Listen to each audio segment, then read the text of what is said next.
Hello, hello, and welcome to the show. My name is Isolde Trachtenberg, and I'm super happy to welcome you to The Creative Kind. This daily, raw, real, unedited show is all about helping you figure out how to pursue your creative dreams and make them part of your life and part of your profession, because creative problem solving, innovation, and success in that way, ingenuity, is all driven by your creative insides. So that's what this entire show is all about, how to do that. Today I want to talk about something that is a continuation of what I started talking about yesterday, and that was identifying your resources. So I talked about using social media, checking in with friends, starting a group. All of those things are really important, and you need to utilize them as much as possible to further your own creative goals while you are simultaneously helping other people facilitate their own, right? That's really important. So, why do you do that? Well, you do it because, again, we're not islands. We need help. We need other people who can work with us to make these things happen. But the other part of it is that you use it for what will work for you. And then, when you're done, you have to be done. I'm going to give you a couple examples from my own life.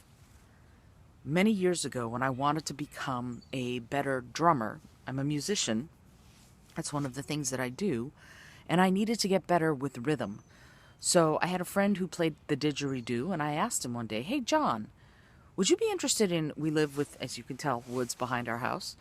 "Would you be interested in going to the woods and playing didgeridoo while I play drums, and we can see if other people want to come too?" And he said, "Sure." And I went, "Great." And out of that grew a monthly drumming circle that took place in our woods. And it was amazing. It grew to 20 some odd people. And I loved doing it. And I coordinated it. I started it, coordinated it, and participated for a really long time. And then when the weather got really cold, we decided to take it indoors to a local cafe. And that drum jam ended up becoming sort of the cafe's drum jam, which worked out really well. For those of you who are on the East Coast, if you've ever heard of the Greenbelt Drum Jam or the Greenbelt Drummers, that's what I'm talking about. That's the group I started. Anyway, so that was fabulous and wonderful, and I did that for a little while. And then I realized that I had learned everything I could learn, and the group had taken on a life of its own. So it was time for me to step back. And it took a while. It took a while for me to realize that I needed to do that, because I kept thinking, well, I started it, and so that means I really need to keep it going. And then I had a further realization that other people had made it theirs too. It wasn't just mine. And it would be okay for me to go elsewhere, for me to pursue something else that would help me increase or elevate or improve another aspect of what I was trying to do. So I left the Greenbelt Drum Jam, and lo and behold, it kept going. They ended up being part of theater productions. They're part of all the festivals we have in our little town, Greenbelt. All sorts of things have happened after I left. It was not up to me to make them happen. It was up to me to start, which I did. And then it was up to me to know when it was time for me to go. And boom, that's what I did. But it took a while. So now I leave sooner. I just did the same thing at last week's meeting of the Creative Entrepreneur Group. If you listened to yesterday's show, you know that this is a group that I started where you have to actively be engaged in the entrepreneurial process of advancing or creating your creative business. And I started realizing that I wasn't getting out of the group what I really needed. So I had to let it go. And after only a few weeks, instead of months and months, of debating about it and thinking about it and really processing what was best for me and what was best for the group, I realized it wasn't best for the group anymore, because I wasn't giving it everything I needed to give it for the group to thrive.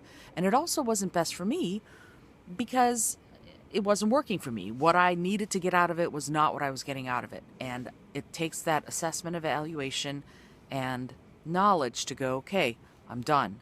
And I need to be done because it's important for me to go, that's it, it's over, I'm finished, let me move on. So I've stepped back, and someone else has stepped up to take the reins. And I no longer have to be the person who does all the admin and pushes all the different processes of the group. I can just be a participant now. And what's more, if I feel the need eventually to leave the group, I can do that too, because I know that the group is in really good hands, and also I know how to evaluate for myself. And what do? I check in. What's happening inside me? Am I feeling good about this? And here I come to Derek Sivers' line, if not hell yeah, then no.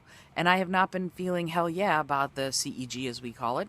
And it was time for me to step back so that somebody else who might feel more hell yeah about it can take the reins and help it grow to the next level.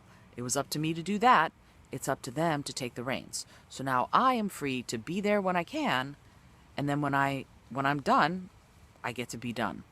This is Isolde Trachtenberg. If you know someone who needs to know about this show, please tag them, let them know about it, and also review it so that I know what you're thinking and what you're needing. Until tomorrow, I send you my love.